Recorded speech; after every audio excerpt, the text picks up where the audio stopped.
Hello, everyone. Welcome to the Center of the University of Toronto Maple Leafs podcast. Your host, Cole Hayes, Ben Hodgson here. And today we're joined by a very special guest. If you wear Leafs merch, you probably know him. If you're on Twitter, you should know him. Joe Ferguson, welcome to the show, man. How you doing? I'm doing great, guys. Thanks for having me on. It's a pleasure to have you here. Ben, how are you today? Doing good. Doing good. Had a day off today, so sent the wifey for a massage and took both kids, which is always an adventure. 3-year-old and a 9-month-old running around. It's a bit of a handful for dad. So yeah, it was a good day though. We made it. We made it through without any incidents. The house wasn't burned down. Nobody choked on anything. We're good. Good stuff. That's husband of the year right there. But So, unfortunately, it takes sort of a dark turn after, like, to start the show. This is our first podcast after Borje Salming passed away on Thursday afternoon because of ALS. So I was kind of just want to send our sort of thoughts to Borje, and Ben and I talked about this 2 weeks ago on the podcast, but just we saw how much he meant to Leaf Nation and Toronto in general, and I was kind of wondering if you boys, like Joey, maybe if you want to say something on Borje. Yeah, I mean, I think probably all of us are within the same age group. So he wasn't a player that I watched growing up, but obviously through the years, you kind of, even though if you didn't watch him, you kind of gained an appreciation for him because, he attended many ceremonies. And I know one of the things about him that, was kind of said a lot throughout the years when he did come back and attend the ceremonies is how like great he always looked, right? Like he was in top physical shape.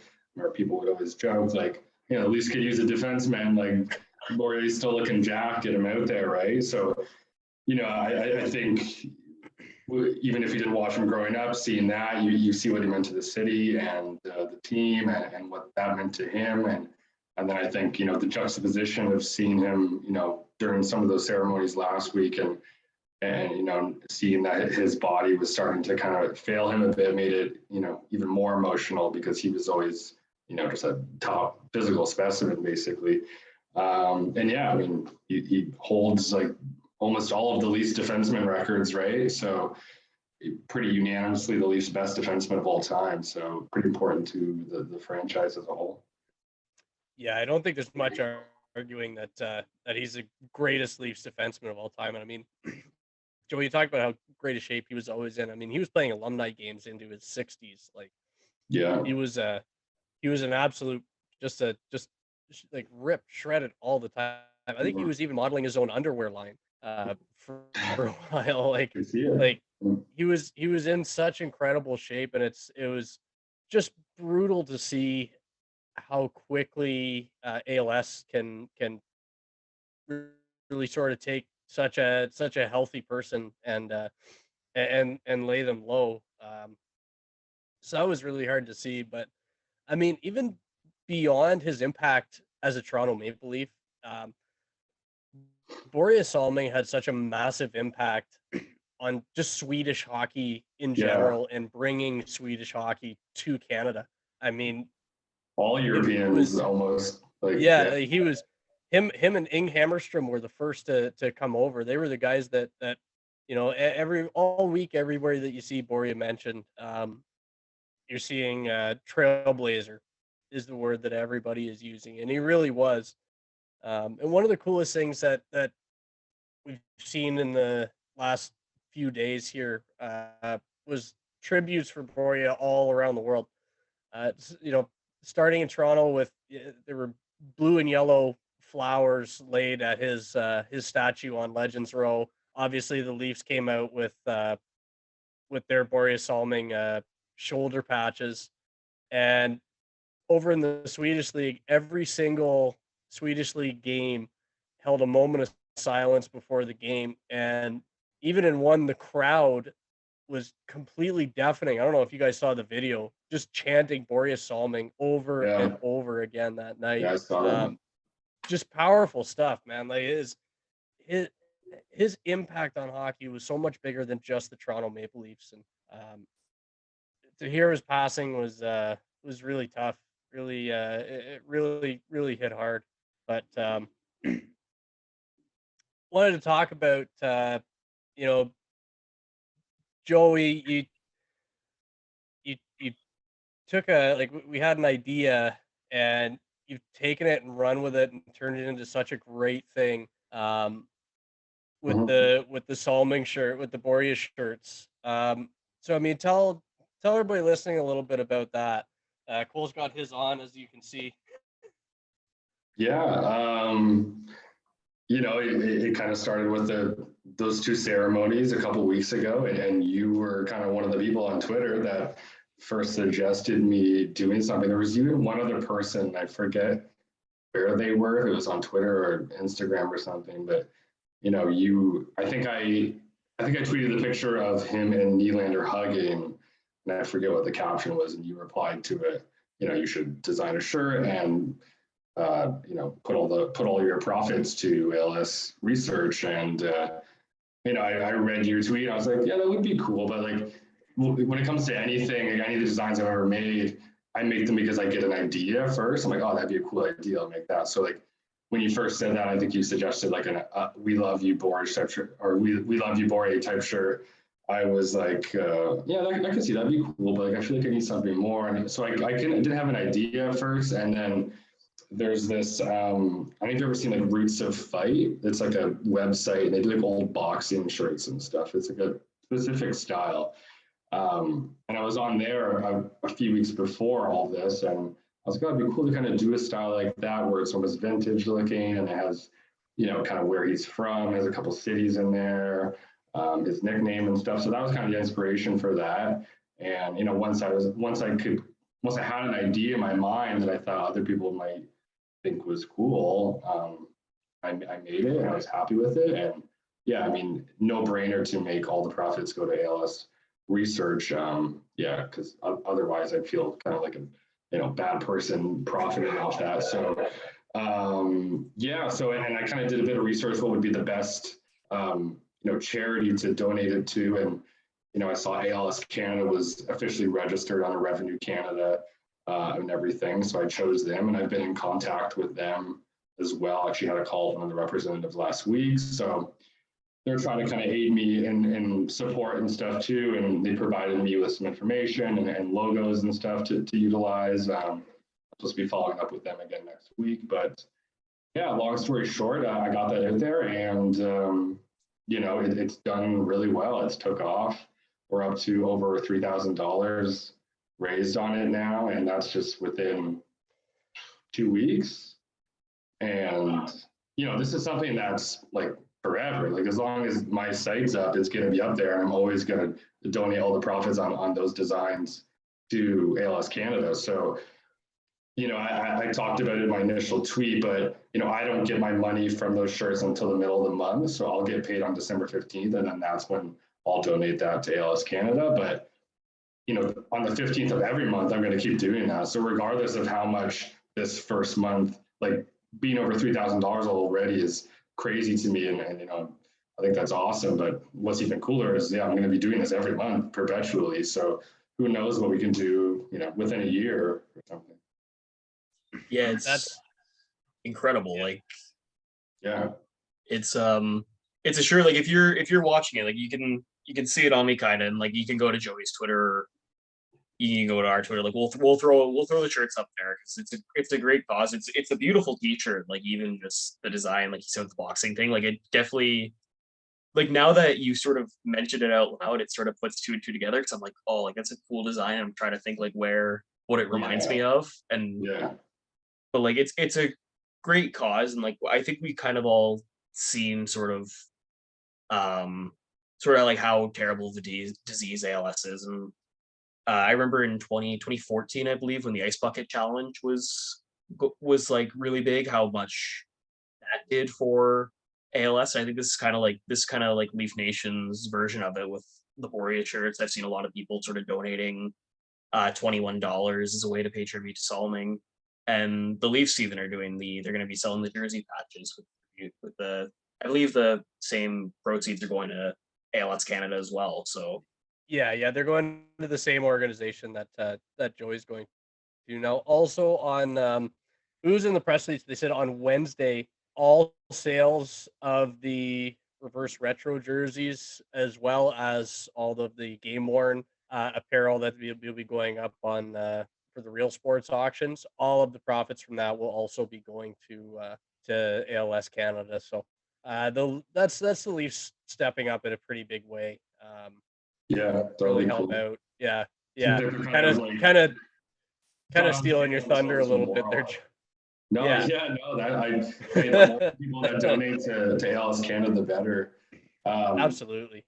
And so tomorrow I might have another interview with CTV, because when they first contacted me 2 weeks ago, two people contacted me. There was CTV National and CTV Toronto, and the one I did last week was CTV National, and they recontacted me today about doing one to CTV Toronto, doing the one tomorrow, because now that the Leafs are involved, they're kind of revisiting it, and they're going to kind of connect that to me, I guess. So I'm not 100% sure if it's happening. They, you know, what I've kind of learned these past couple of weeks is the way the news works. They kind of do everything the day of. So I'll know more tomorrow for sure. And of course, you know, if it's going down, I'll put that on my Twitter and stuff, and people can check that out. But yeah, so it's really cool. The Leafs are doing that. That patch was really cool. I think I tweeted after I saw, like, I wish I had thought of that. It's such a good like no-brainer idea. I'm like, yeah, the crown on the Leaf. Like, why didn't I think of that? Like, yeah, it's really good.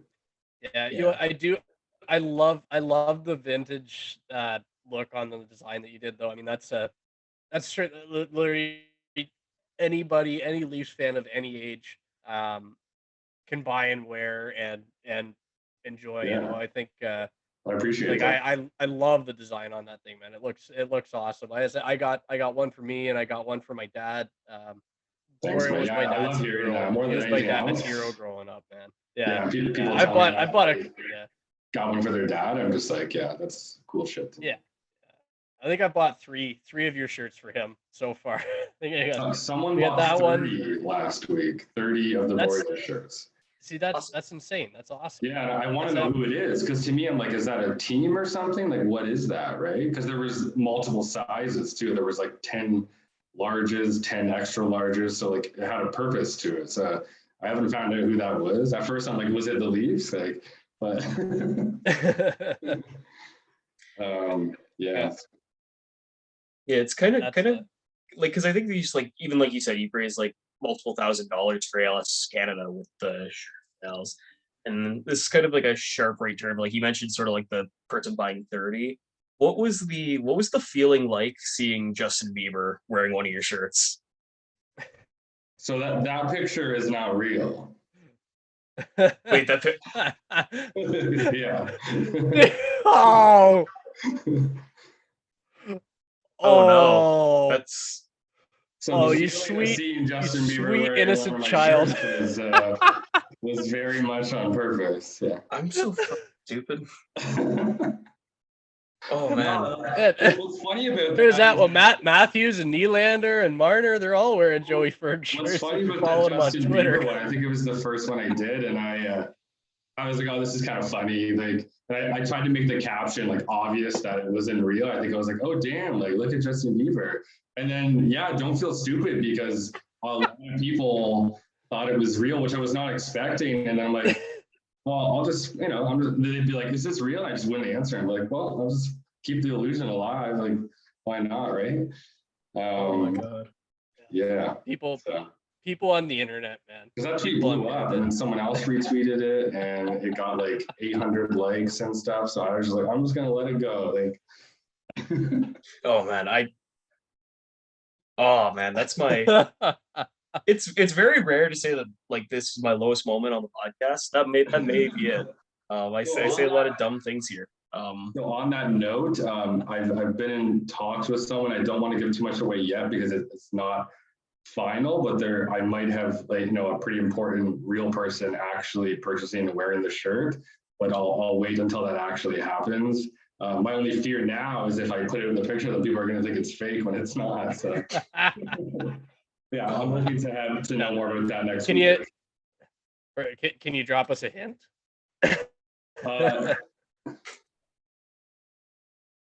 Swedish. That's the hint. Yeah. All right. I'll take it.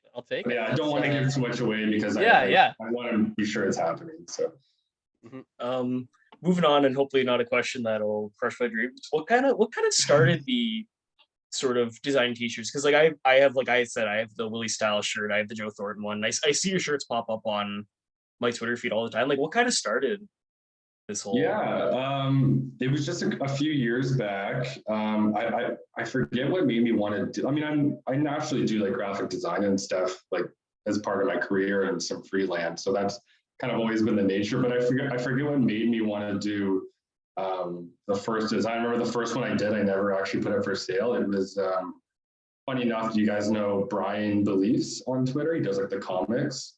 Mm-hmm. Yeah, so I noticed one of his illustrations that I think he has as a sticker was actually an idea I thought of like years ago. It's like Austin Matthews as the Terminator, and he has like the glasses on, but the hockey stick is a gun. So that was actually my first design, and I think I tweeted like a picture of it, and it didn't really take off or anything. I never put up for sale, never became a shirt. So that was my first one. And yeah, then I noticed like a little while back that he had one. I was like, oh, that's cool. We kind of thought of the same thing. And then the first one I actually put up for sale was like the Mount Rushmore, the We Can We Will, the 4 core guys there. Yeah, so I don't really know what started it, and that one kind of took off a bit. But the Willie Styles one was the first one that like people really latched on to. And yeah, I gotta get me the Willie Styles one. That's one of the ones that I don't have. Number one top seller for sure since I put it out. When did I put that out? Close to 2 years now. It's like March 2021, I think. So yeah, people gravitated towards that one a lot. Yeah, because like that one, like it's just like it's a cool shirt. I don't think that even like even like non-Leaf fans are like, oh, I like your shirt. Like, what is it? I'm like, it's a Willie Nylander. It's Willie Nylander's face with Viper sunglasses that say Willie Styles. Yeah. There's someone on Twitter, actually, I forget their account now. I feel bad. But she was at the game and she has that design on her phone case.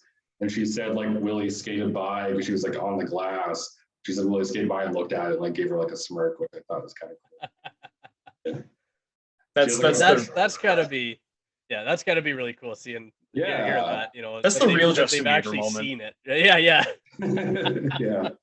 And one thing I always try to do too is try to ensure I'm not using full names, try to ensure I'm not infringing on any, copyright laws. And, like with this shirt, for instance, like with the Leafs logo and thing, even though it's like I altered it, like this one can fall under parody law, because with parody law, you can get away with some things at least. But anything else, because like sometimes I'll Google, Leaf shirts or something to look for my own stuff. And like I see people just selling like straight up like photos of Austin Matthews that say Austin Matthews across it and stuff. Like I always try to avoid, being that outright about it, try to do more of an illustrative approach and things.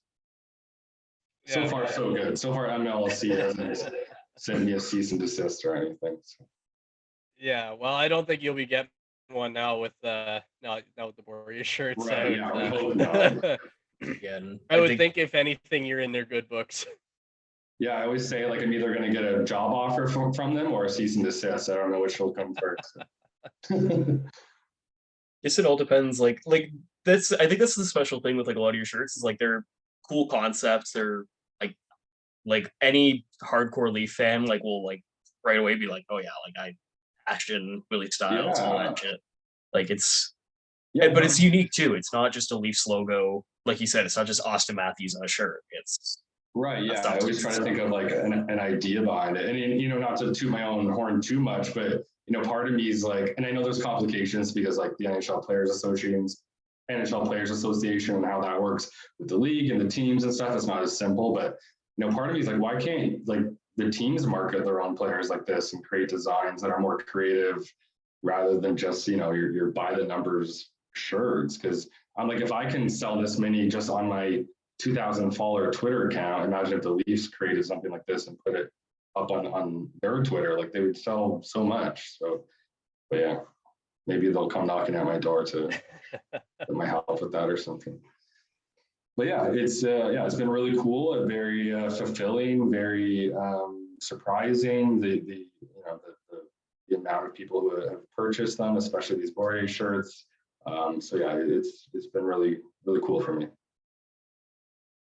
Yeah, that's fantastic, man. Now I know I don't have you for too much longer, so I got to get your opinion a little bit on the Leafs this past week. 4 games, 4 wins, Yeah. I mean, three three three goals called off, 3 nets knocked off. What do you yeah, think? Four that four Jersey, nets knocked off. Shit. the Jersey game was wild. It's funny because one of my good buddies is a New Jersey fan, and we went and watched the game that was that the I can't remember which one was the home game, which one was the away game. The first game that was in Jersey, right? Or no? I think the first one was in Toronto. First one was in Toronto. Okay, so we watched that game together at a bar, and it was it was okay. Kind of had like a fun ending because the Leafs tied it and then eventually lost in OT. But I was like, man, I wish we would have watched the second game. Like, it was so much more exciting, so much more drama. Yeah, it was definitely the second one that was in New Jersey because Leafs fans weren't throwing garbage and beer on the ice. Right. Yes. Yeah. Yeah. Yeah, 4 wins. They're especially losing Brody, Muzzin, and Riley. The fact that they're looking as good as they are. Murray's been looking great. Um, I think there's some games where I still wish they play a little better. Like I feel like this season overall they've still been outplayed a little more than I would hope. But it's also the NHL. It's tough. You can't outshoot and outplay every team every game, right? So. Yeah, and I think the biggest thing is that for this stretch that they've been on, I know that Shalgren's been in the net, but man, Matt Murray, um, who saw this coming from him? I mean, yeah, and then, we all we all hoped, and we all talked about how much I really want Matt Murray to do well here, and I think he's got a chance to bounce back. But as Leafs fans, I think we were all pretty concerned especially when he got injured after his first game with the Leafs. But man, if he can keep this up and Ilya Samsonov comes back, like I don't remember the last time the Leafs had a goalie tandem, like a tandem this good. I mean, yeah, I mean both guys are over 920 save percentage now. I mean, obviously, kind of small sample sizes for both of them, but like they've looked good. It's not like they're just getting lucky either. So it's really promising. That was probably the Leafs' biggest question mark coming into the season, right? By everybody. So if that can hold up, yeah, I mean, at the end of the day, and I know it's cliche, but it all comes down to the playoffs. But yeah, things are looking good for sure. You know what? The playoff thing, I fully understand. I've been a fan of this team for 30 years, right? I mean, the most of the jerseys behind me are from guys who have won rounds with the Maple Leafs, right? That's an awesome collection, by the way. Yeah, it's coming along. I've got I got Gary back there too. Nice, you got me beat for sure. Yeah. Well, we were just talking before the show how much I love that Sundin jersey that you've got, but that's the one guy that I don't have is a Sundin. I've been looking and looking. Yeah. I haven't been able to find one that I like yet. They're one that's in my very, very narrow price window. But I have like just the big name guys, like the top line centers. Yeah. I got Matthews, Tavares, Sundin, like so basic, but yeah. I love my goalies. I have to have Cujo. I have 2 Cujo jerseys actually. Yeah, that Potvin one's sick. Yeah, that one I got actually on a really good deal. Pretty happy about that. I don't know if you could tell, but it's a youth size jersey. Oh, is it? Now that I look at it, it makes sense, but I couldn't tell before. Pretty small. Yeah. But you know what? Like as Leafs fans, obviously, like it all comes down to the playoffs, sure. But like, are we really gonna sit and be miserable for 82 games? Like, exactly. Yeah, you gotta find hope in something. Yeah, I mean, we have to enjoy the Leafs playing well and the Leafs winning when they're winning. Like. We're going into a 7th attempt at an 8th playoff game this year. Like, God, I hope that we freaking get it.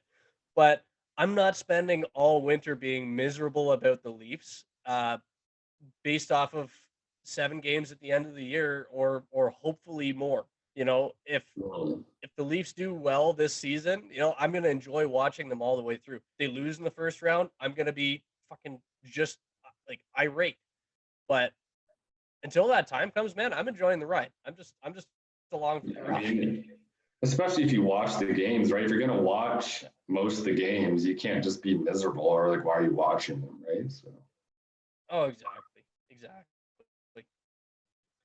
I know Cole's a big do it in the playoffs guy. I'm doing the playoffs guy, but I'm enjoying the ride. Like I'm enjoying that they're Hey. winning. I'd rather the Leafs win than lose, you know? it's Exactly. a balance, right? It's okay to be excited and you know, get some joy out of the games. Or like, for instance, last season Matthews scored in 60, like that was cool. But you know, at the same time, keep it in the back of your head, which I think most of us do. I don't think anyone's like, oh, look at the Leafs, you know, 24 games in, they're gonna win the cup this year. Like everyone's got kind of tempered expectations at this point. So And you know, and if we forget, there's 31 other fan bases just yeah, desperate to remind us. Yeah. any chance they get, they'll be there. So Yeah.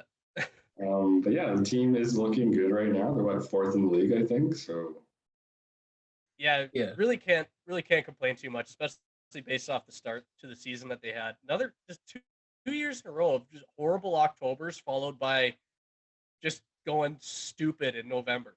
I yeah, I don't understand this hockey team sometimes. They're weird. They're weird guys. they are. Yeah, and you know, Matthews obviously hasn't been scoring as he usually does, but you know, his shooting percentage is low. So if that comes back up to his average at some point, he's going to get more goals. Well, and it's coming. It's coming. He's at a couple. The last couple of games, he's had, you know, classic Austin Matthews laser beam goals. So yes, it's been very, very good to see that again, because you know, it was getting a little bit concerning, the lack of 5-on-5 scoring from Matthews. So it's been really, really good to see. I take credit for this. By the way. After my tangent last show about how he wasn't scoring, he picked it up. So congrats on being 2022 Lilligren. yeah, I put out some tweet about, I was like, a few games ago before he scored these recent goals, about, I was like, is Matthews just waiting for 2024 to go to LA? And I got like a lot of hate for it. I just deleted it. I was like,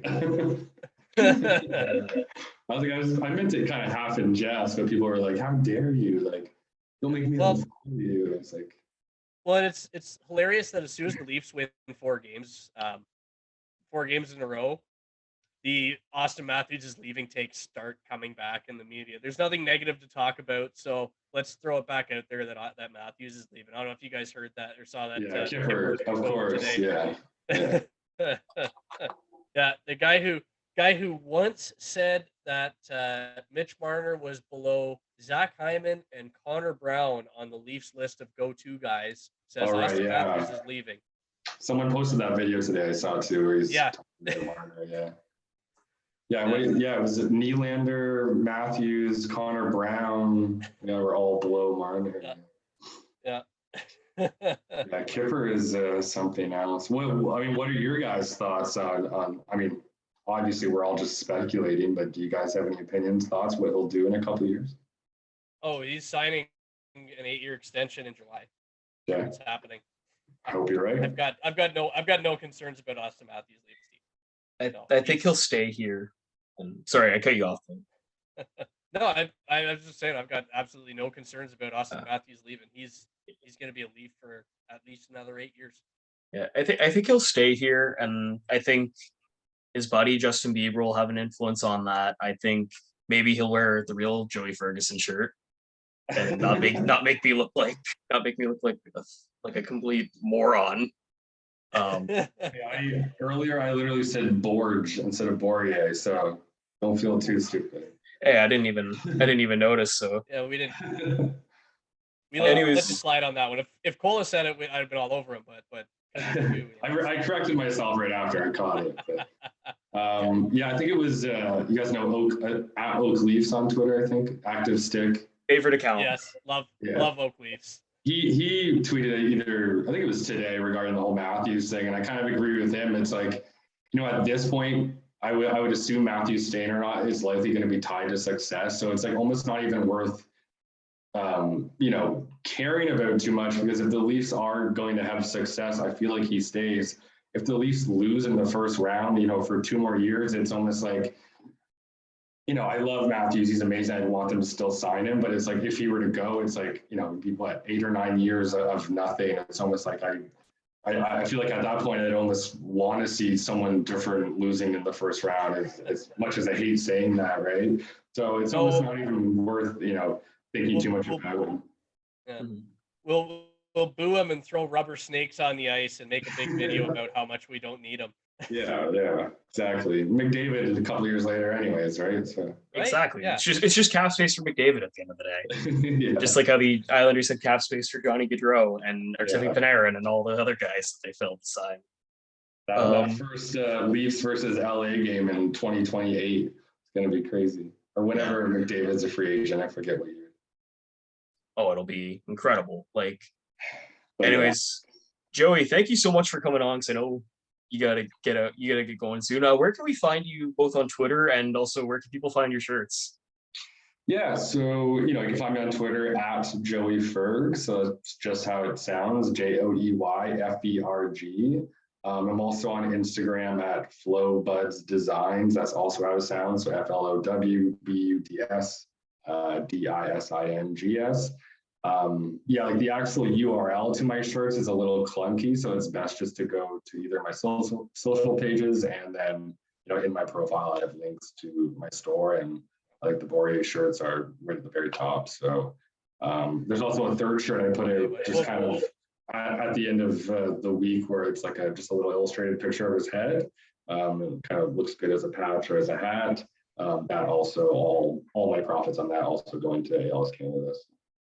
Yeah, and we'll throw the links to the shirts in the descriptions there, so that everybody can find them easily, because it really is a great looking shirt, and it's going towards such a good cause. Just want to join Cole and say thanks so much for coming on, buddy. It's been great having you on, and hopefully we have you back soon. Yeah, for sure. I appreciate you having me on. I appreciate the all the kind remarks about the design and everything, and appreciate you guys promoting it a bit too. And yeah, I'd be happy to come back on. Just give me a heads up, and maybe we'll do it again in the second round. That'd be nice. That'd be ideal, and we're gonna take you up on that in April. So I'll be there. I'll be there. Bring you on after. We'll bring you on after game 1 of the second round. You have my word. I'll be there if it happens. So. All right, perfect, Joey. Thank you so much, man. Yeah, thanks again, guys. Talk soon, eh? Take care. Okay. Yeah, bye-bye. All right, so that was Joe Ferguson, and again, I want to throw another thanks to Joe, and we'll make sure we throw the links to the Salming shirts down in the comments there. But like we were just talking about, man, Leafs on a 4-game heater right now. We've got the Sharks at home tomorrow night, which will be the Leafs' first home game since Salming's passing. I have a feeling it's going to be another emotional pregame before that one. I'm sure the Leafs have something planned for tomorrow night, so it might be a little bit of a tough one to get through. But talking about I guess we'll start with the New Jersey game. The no goals. What did you think? Okay. What did you think of those plays? First, we have to talk about this. Oh man, I hope the Brat Pack listens to this show. That was even funnier than the Devils fans throwing garbage. Was just that guy's we'll go through it. We'll go through it goal by goal. Making memes and then saying people are accusing him of being a terrorist. It was the most fucked up thing. It was so funny. Anyways, just so full blown internet meltdown. The first. Okay, I think it was the first one. The one that was where the foot. Murray that was the foot in the crease with Nathan Bastian's foot. Yeah, it's not 1999 anymore. In my opinion, that should have counted, that goal. The other two, absolutely not. Those should have counted. And what I'll say is the first goal, the one that went off Bastian's foot, Um, had that been the third time that it happened, like had that been the third no goal call, I think that's going to be a goal. But I can see where, like, I can see where they called it no goal because when their skates touch, Murray now is, if you looked at the overhead, he was off center in his net. He wasn't square to the puck because he couldn't shuffle his feet to where he needed to be. So he was kind of forced to try to make the save while being out of position. And I'd say it's a 50-50 call. Again, if it's the third review of the game, that's gonna be a goal for sure. But because it was the first one, and they didn't feel guilty yet, they called it off. The second one, I good God, the amount of reading of the goaltender interference rules this week, and I mean, we already know that nobody knows what goaltender interference actually is in the NHL, but Murray plays the puck, he tries to go back to his net, and is just swept right off his feet by Thomas Tatar. Um, and people keep saying it's incidental contact. It's incidental contact. Tatar is coming in from behind Murray, and if a goalie plays the puck from behind the net, every single person who has watched more than 5 minutes of hockey in their life knows that the goalie is going to skate back to his net. It's where he belongs. That's his home. He's going back to his net. Tatar doesn't allow him to get back to his net and knocks him down. That's not incidental contact, okay? We all know, everybody knows that he's headed back to his net. That's not incidental contact. He was trying to slow him up, and he got a little bit too much of him. But you can't knock the goalie down outside the net and expect it to count. I know there was that one against the Devils that ended up counting. That shouldn't have counted either. That's not a goal either. Like, I'm sorry that you guys got screwed on that call, but that was 2 years ago, and it shouldn't have counted then, and it shouldn't count now. Now the third one, I mean, he kicked it and it went off a skate and in, and it doesn't matter whether it bounces off somebody or not. If you kick the puck and it goes into the net, it's not a goal. Like, it's just period. That was the most cut and dried one of all, was the third one. Like, if the NHL, if the Toronto War Room had a chance to call that goal back, if they had any reason to let that goal stand, they wouldn't have, after already having 2 goals called back for the Devils. I mean, everybody's just talking about this grand conspiracy, like the Leafs always get calls. This was hilariously the first time that the Leafs have ever gotten those calls to go for them. Yeah, I need to make an analogy for that second goal, because this is how I looked at it. Because, like, let's say Matt Murray was named Anthony Cirelli, and Thomas Tatar was named Justin Hall. Would that goal have counted? Like, Justin Hall made incidental contact with Anthony Cirelli. Doesn't matter. He still interfered with him. Goal didn't count. Oh, actually, you know what? On the second goal, they got the call wrong, actually, because it was not incidental contact. And so it should have been no goal plus a 2-minute penalty. So really, the Leafs got screwed on that one. Yeah, like, I can't believe that some Devils fans gonna hear this and lose their mind. Bro, some Devils fans gonna hear this and be like, "What's he talking about? I started watching hockey 3 weeks ago." Like, listen, if you want to win games, score a legal goal. I'm sorry, score a legal goal. Yeah, and they got one. They got one legal goal. They got one. Yeah, I didn't touch the argument for the second one. They weren't offside. They didn't kick it in. In my opinion, like, if that was the other way around and a Leafs goal got called back for the way the first one was, I would have lost my shit. So I understand where Devils fans were coming on that one. The other two were blatantly not goals. And, like, I'm a proponent of, if the goalie's outside of their crease, if they go to play the puck, they should be treated like a player and be eligible to be hit. Fuck that. No, fuck that. Fuck that. Are you kidding me? You played goalie. I play goalie. You know the amount of gear that we have on. We can't move and we can't set ourselves up to be hit. And we also have absolutely zero fucking padding on the entire back half of our body. Everything is in front of us. Like, we're not, as goalies, we don't have the equipment to be eligible to be hit. We just don't. Right? You get hit, your fucking mask will fly off. You want to smash your bare skull off the ice because you went out to play a puck? No, there's absolutely no way that you can safely have goalies be fair game outside of the crease. It just doesn't work, and it never will, no matter what your drunk uncle or your half drunk co-host says. Not half drunk yet, but like I just look at it from the perspective, like, they're out there, they can play the puck with the player, treat them like a player, you know? Like, No, it's a hot take, No. but like it's a maybe it's bad because take. I was an aggressive goalie. Like, I was the kind of goalie that if I was racing for, like, to go play the puck and they were closing in, I would just lay the body and knew I'm the goalie, so they're not going to touch me. Goalies not being allowed to be hit is what creates Jordan Binningtons. But it's besides the point, because there's 2 goals that shouldn't have counted that didn't count, because that's how hockey works. Like, and one that was 50-50 at best. yeah. One that, like, in my opinion, I don't want. I think that goal should count, because I look at, like, Matthews on Jonathan Bernier, where there's the slightest bit of interference and it gets called back. And, like, No, and that's not what you want either. But it's a 50-50 call. That's all it is. If the call on the ice had been a goal, then the goal would have stood. But the call on the ice was no goal, and they couldn't find enough evidence to overturn the call on the ice. Mm-hmm. So, New Jersey Devils fans basically just decided to throw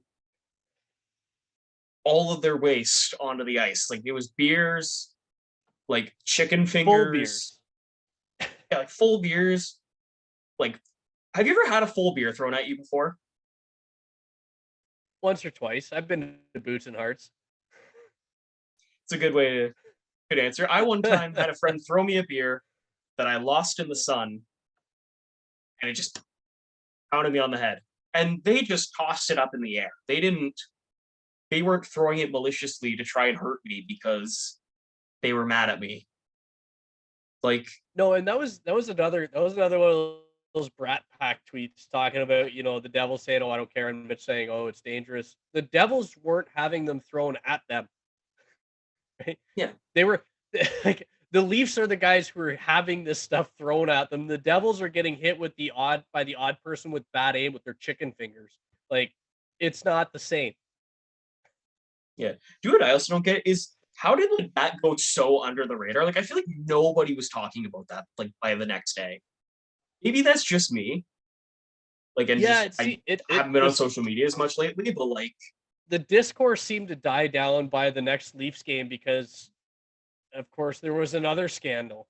Matt Murray's a cheater. Against the Minnesota Wild. Oh, Matt Murray, that dirty cheater. The MJF of the NHL, just the biggest heel out there. Like, and the first goalie in NHL history to knock a net off its moorings. Did you know this? Fun hockey fact: Matt Murray was the first guy to ever knock a net off. Yeah, first and only, and especially in that game, to knock the net off. That dirty cheater, Matt Murray. Yep. Like, man, Matt Murray had to cheat his way to tying how many wins he had with the Sens last year. Like, what a scumbag Matt Murray is. And there was the one that people talk about and say, "Oh, that was the one was definitely intentional." The one where he tried to hug the post and it just came off on him. Like, when you seal the post as a goaltender, you're leaning on the post because you want to seal it. You want to have your body right up against it so that the puck can't squeeze between your arm and the post. Right? If you let a goal in that squeezes between your arm and the post, that's a shit goal. You've let in a shit goal. So you lean hard on your posts. Well, if that net isn't properly moored, it's gonna come off. And yeah, you're gonna kind of fall to your side. Like they say, "Oh, Murray, he had the follow through." Well, yeah, well, the thing that he was leaning on just moved on him. Like, you ever lean against a bar stool or something and have it move? Like, you're gonna move that way. So no, I don't see them as intentional at all. Like goalies push off their posts. Like you use your post as an anchor point to push off of. You're on leather pads, or not leather, but whatever, synthetic leather pads, and you're on ice. You know how hard it is to fucking move around? There's one fixed point there. You're gonna use it to push across. And twice Murray tried to push across the net, and either his push pushed it off, or when he got to the post, it pushed off. Like that's not intentional. That's a shitty job of putting the posts in. Fuck, I played Friday night. I knocked the posts off like 6 times because they didn't put them in right at the start of the game, and it froze like that. Like shit happens, man. Sometimes you got to get across the fucking net.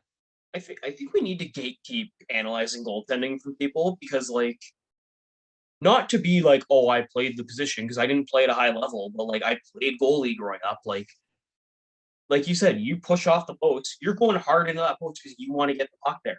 You're leading on that post so that you're not being the subject of the post game show, and they're saying, oh well, if only Murray was tighter on his post. Like, if you played the position, you would know. Like, I absolutely, sometimes it's done on purpose. Like, I'd be lying if I said I've never knocked the net off on purpose before. Like, but people are acting like Matt Murray's. People are acting like Matt Murray's David Leggio on a 2-on-0. Like Hendrik Lundqvist just throwing the net into the corner. Yeah, like it's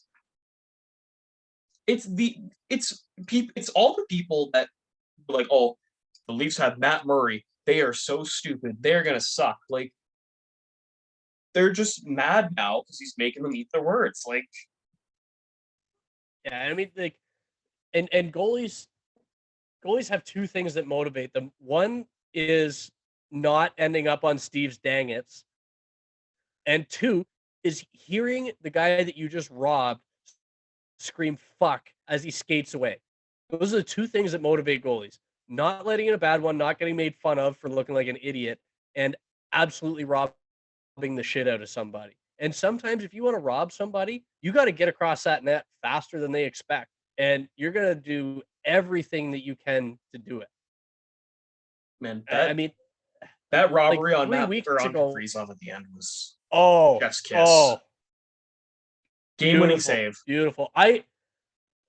We haven't had a game-winning save like that since Curtis McElhinney against Pittsburgh to get the Leafs into the playoffs. That save on Crosby. I'll never forget that save.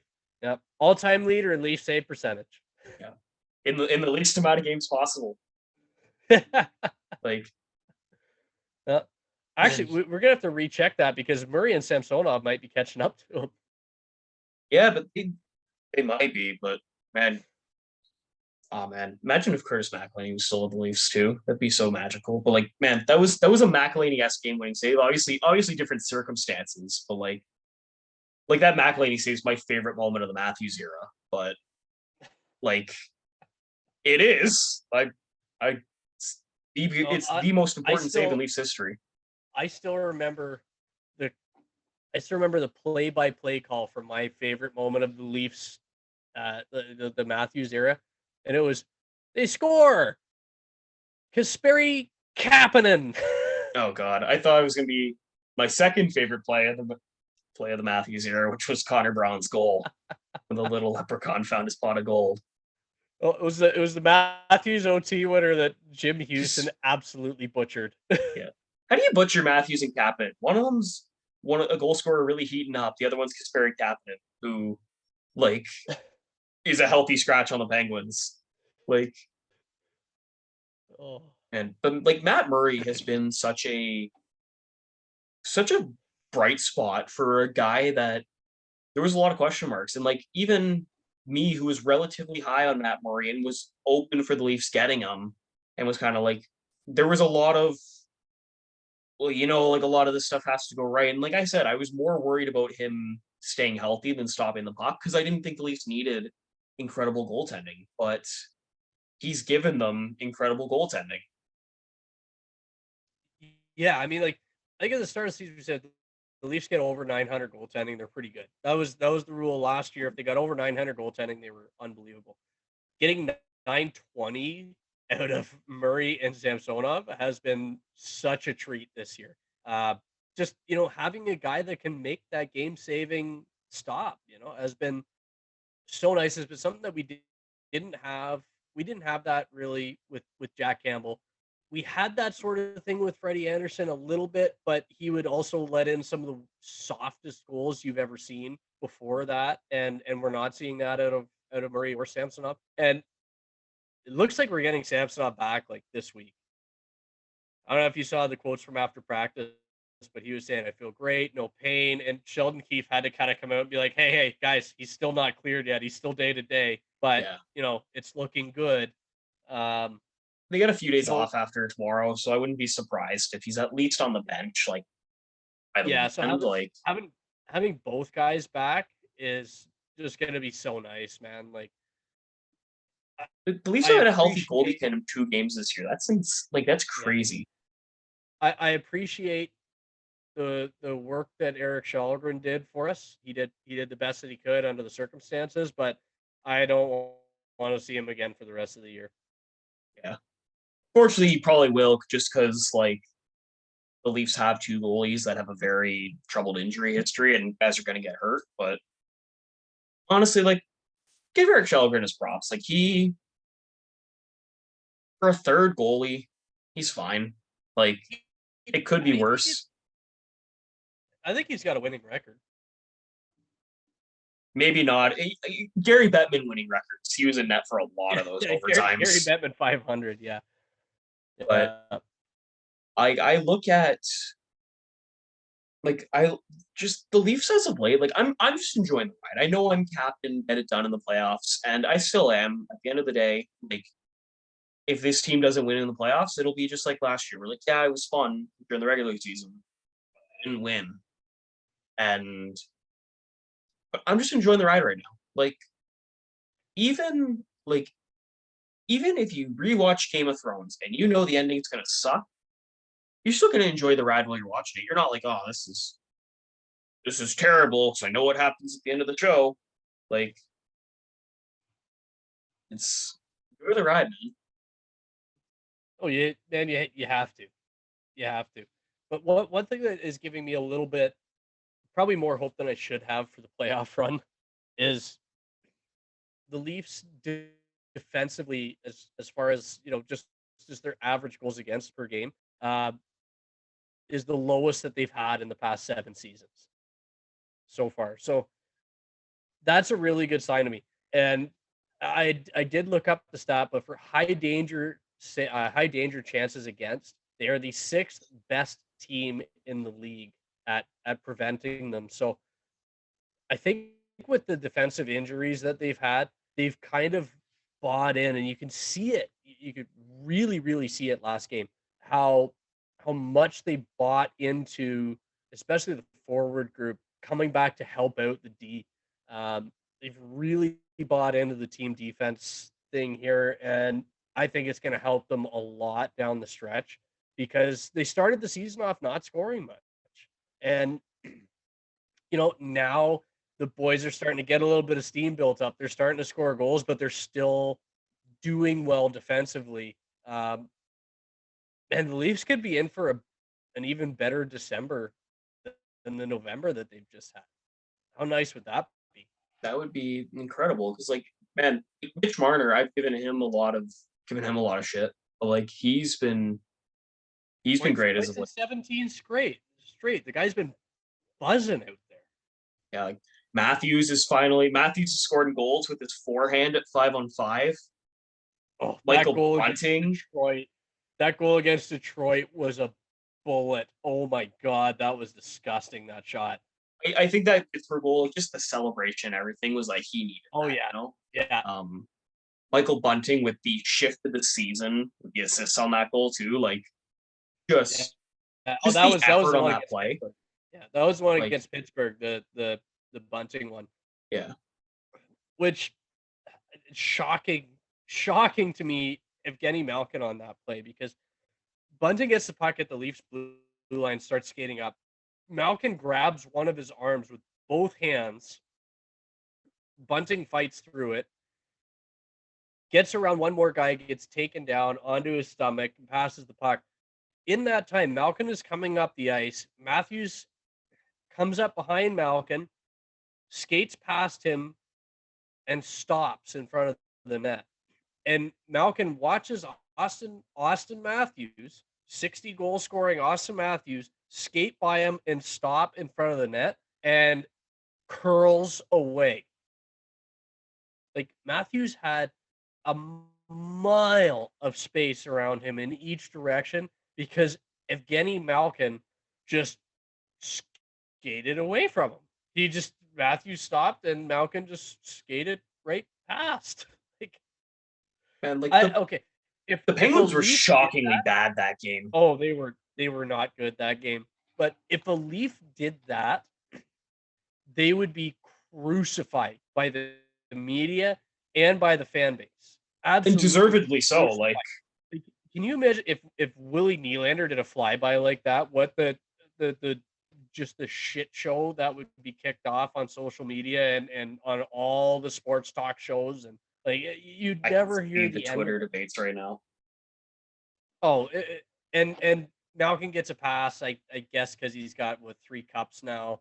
But I mean, that was a piss poor effort from the Penguins, and they had won 5 straight coming in, or 4 straight coming in. Man, that line change at the start of the game on the Marner goal too. Like, oh, that was horrific too. What are you doing? Like, where are you guys going? Like, man, and like 40 seconds in, it wasn't a long first shift either. No, I was out shooting some stuff for an assignment. I was coming home and I knew I was going to miss the first little bit of the game. I have it on the radio, and they scored. I'm like, oh, awesome, let's go! Like, and I watched the replay because they were talking about the line change, and then I watched the replay when I got home, and I was like, oh my god, that was. I'm not going to say the worst Leafs would be the Leafs' worst line change, but it's up there. Yeah, it reminds me of that when Salucity, the guy from St. Louis, found hockey for the first time. Do you remember that epic series of tweets? Oh yeah. He had one at the end that was the goalie just said "fuck it" and left. Yeah. That was the entire Penguins team. The Penguins just said "fuck it" and left. They did though. Like, that's not how you defend Austin Matthews and Mitch Marner. Yeah. But like, man, the Leafs have just looked so much better over the last couple of games. Like, what's your biggest takeaway from it? For me, it was the team defense, like I was saying before, where the forwards are coming back and just so many steals from behind on plays that looked like they were about to be dangerous. People just Leafs forwards coming in and stripping pucks because they've skated back so hard to get there in time for it.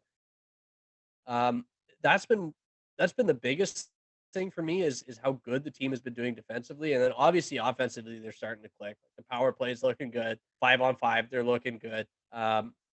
Detroit, they didn't play a great game as far as they got outshot pretty badly, but I feel like Detroit was kind of trying to shoot from anywhere, especially like trying to shoot from the point and get tips and redirections, and I think they got one, but really I think the Leafs did a good job of limiting Detroit's really dangerous chances, and when they did get dangerous chances, Matt Murray was just a brick wall. I mean, really, really good team effort. But yeah, the team defense from the forward group has been very, very good. Yeah, and I think that's like the biggest.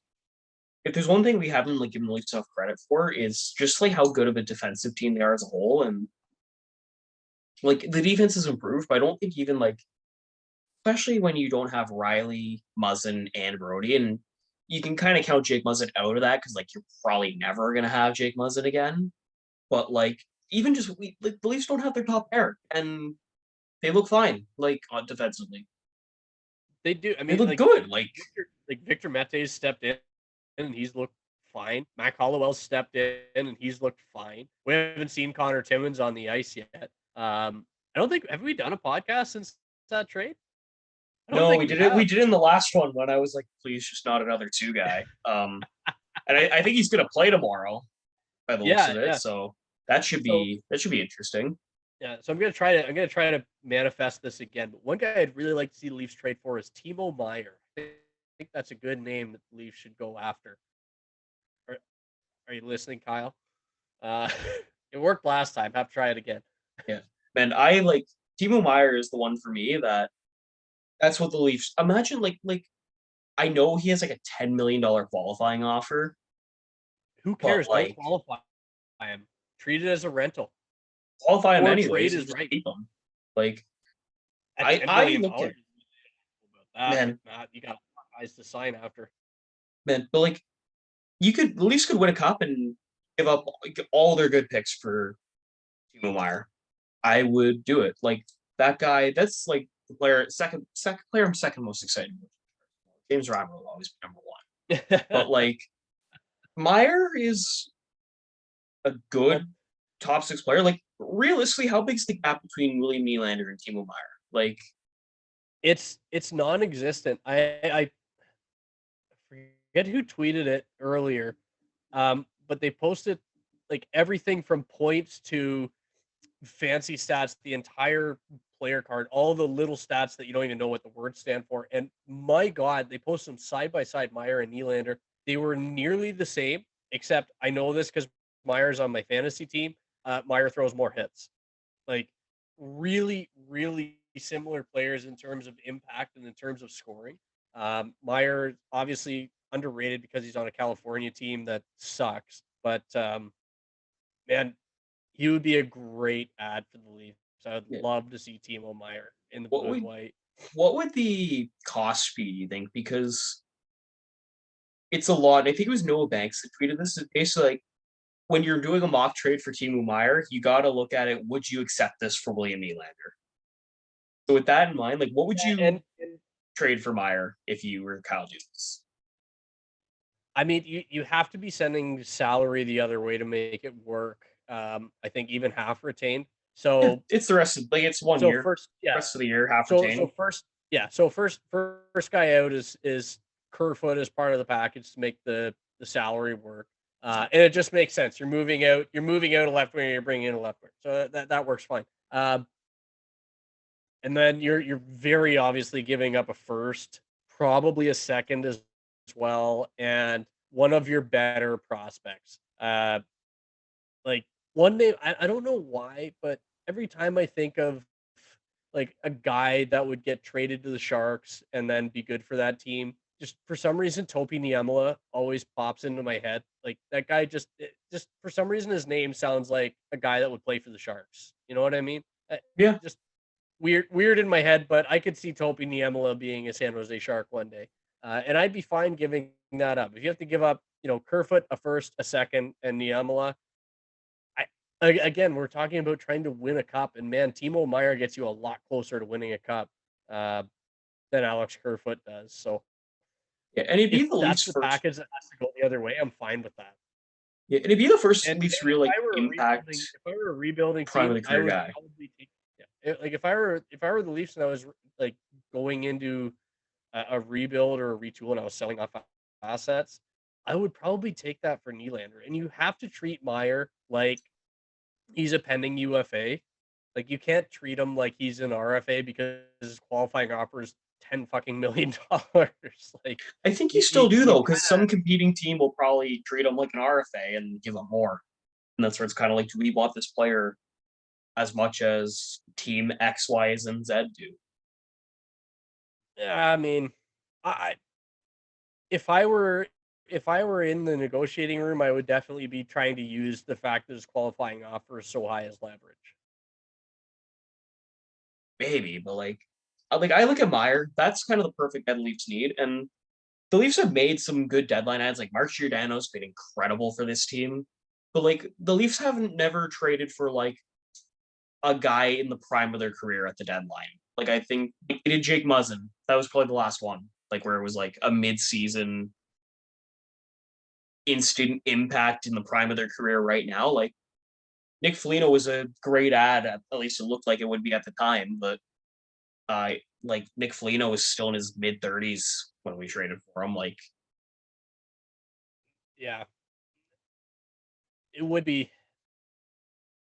a great ad. Like, and yeah, he's only 26 years old. So if the Leafs wanted to try to sign him to something before um before the deadline to qualify him, I would be, I'd be fine with that because you still have time to negotiate with them to try to negotiate a contract before you offer him a qualifying offer, right? So, um,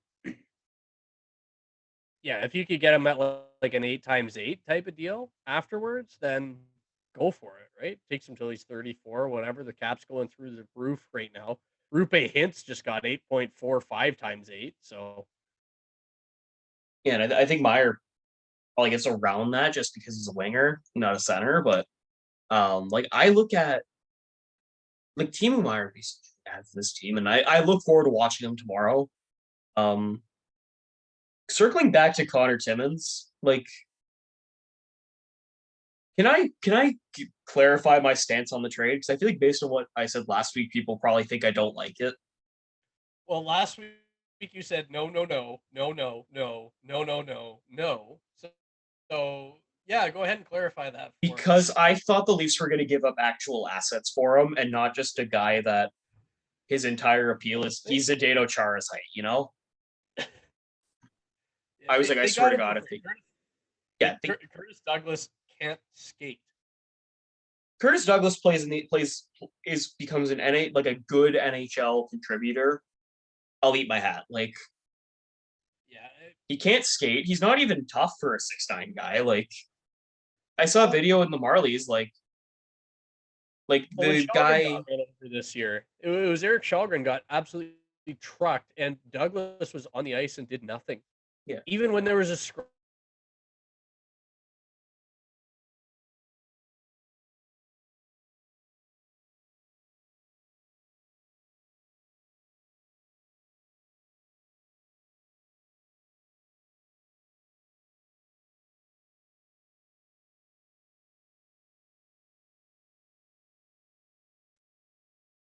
All right, sorry about that, folks. We had some technical difficulties. Technical difficulties meaning I live out of town and my internet sucks. Uh, so yeah, as I was saying, like I think it was Eric Shalgren got run over a couple weeks ago, right before he got called up to the Leafs, because they weren't sure if they were going to be able to bring him up because he had been hit and left the game. But Curtis Douglas was on the ice when Shalgren got run and did absolutely nothing about it, besides like sort of half-assed grabbing onto one guy with a flaccid arm. You're 6'9" and you're supposed to be the tough guy on the team. Like if Dickie Clune had been on the ice, that guy would have been in the hospital. You know what I mean? And that's if you're gonna be a big guy that like he's got okay hands and he can kind of score around the net, but if you're gonna be a big guy that doesn't skate well, who fights, like you have to stand up for your team when called upon. And that's a moment when you are called upon to stand up for your team. Your goalie just got hit, man. I weigh 150 pounds. If my goalie gets hit, I'm going after the guy. I did it the whole way up, playing as a kid. Get the shit kicked out of me a lot, but nobody ever touched my goalie without getting a whack for it. It's like the Sandin thing. Like Sandin got beat up by Oliver Wahlstrom, but at least he showed, hey, hitting our star player, it's not going to go unchecked, kind of thing. Exactly. And talk about a guy who stepped up. Sandin's done a good job since moving to that pairing with Liljegren, man. Like, yeah, really, all the Leafs do you have? Like, man, Mac Hollowell looks like a perfectly fine NHL defenseman, and he's what, like the third or fourth option for a call up. Like, yeah. Like if Matt Hollowell's in the lineup every game, I'm not thrilled. But like right now, when everyone's hurt, hey, he's fine. He's fine. He's totally fine. Like he had a great play on the Austin Matthews goal where he didn't hot potato the puck. He came around. He saw he had guys up ice. Made a really actually a pretty decent backhand clear off the glass. Like you know, not it's a tougher play than it looks like to make that play up the ice, and it ended up in a Leafs goal. So he got himself a point, man. He's an NHL player with an NHL point. So I'm happy for Mac Hollowell again. Yeah, probably not an everyday guy, but you know what? He's been totally fine. I'm excited to see Timmins in the lineup. He probably comes out next game. Keeps kind of playing his cards close to the chest on that one, which is strange, but yeah, no, the Leafs D has looked like okay. And I think part of it is the forwards helping out, but you know what? I think overall since we've lost Brody and Riley and Buzz, and the Leafs D has been pretty good about stepping up. Yeah, it's been what you can ask for. Like next man up. You saw the Penguins did it for years. Like the Lightning do it. Like it's next man up. And the Leafs have kind of able to adopt that on their blue line. Before we sign off, I just want to give a quick shout out to Wayne Simmons, who took Isaiah Meyer-Crother, who was the victim of Mitchell Miller's hate crimes. I guess he celebrated his 21st birthday over the weekend, and Wayne Simmons basically hung out with him in Detroit and gave him tickets to go see the Leafs and the Red Wings. So, like, just shout out to Wayne Simmons. He's one of the biggest beauties in the NHL. That's what a good ambassador for the game does. You take somebody and you bring them in, you bring them under your wing, and you show them what this game can be. Right? I mean, I'm sure I'm sure that Isaiah, for a long time has hated hockey just because of the experience that he's had with a certain hockey player. Right? But Wayne Simmons, that was a great thing that he did. And yeah, I mean, I'm really, really happy to see Wayner doing it. I mean, especially with everything that's gone on this year. I mean, we talked at length about Mitchell Miller, and I really don't want to talk about him anymore. I'd rather he fades. I'd rather see his name fade out of everybody's memory and nobody ever talk about him again. But yeah, good on Wayne Simmons. But absolutely good on Wayne Simmons. Like you said, it's good at being an ambassador for the game, and just overall being like, you know what, this guy's been hurt because of a bunch of things that are out of his control and should be reasons that he's hurting. And give him a night to remember, it's absolutely, yeah. It's your 21st birthday. You should remember your 21st birthday. Well, if you're American, for Canadians, yeah, it's your 19th, but yeah. But it's a great thing he did for Isaiah, and I'm always gonna be proud of Wayne Simmons the person, and just thought it'd be nice just to end on a little positive note. He's got the Sharks tomorrow. It'll be an emotional night because of the Borje Salming tribute. Ben, what's your prediction for the game? I'm getting a Leafs 4-1 win out of this one. They've got reason to be fired up for it. They lost to the Sharks this year. They'll be coming out with something to prove, and they'll want to show out big time at home for Borje. So yeah, I think I'm thinking a 4-1 win. I'm gonna say a 2-1 win, just because Borje wore 21, and William Nylander's gonna score the game winner. See, you know what? I am gonna change my answer. It's gonna be a 5-0 win. Because when Borje Salming played at the World Cup in Canada for Team Sweden, he wore number 5. The Leafs are going for their 5th win in a row. They're going to win 5-0. Either or, I'll be happy with, and should be a good night, man. But yeah, that's about what we got for this week. Thanks again to Joey Ferguson for coming on the podcast. You can follow me on Twitter at Cole_Hayes. Follow Ben at Life of the D-Man. I follow Joey's Twitter at Joey Fergs, and you can go see his fake picture of Justin Bieber, which I still can't believe I did that. Like I can't fucking believe I did that, man.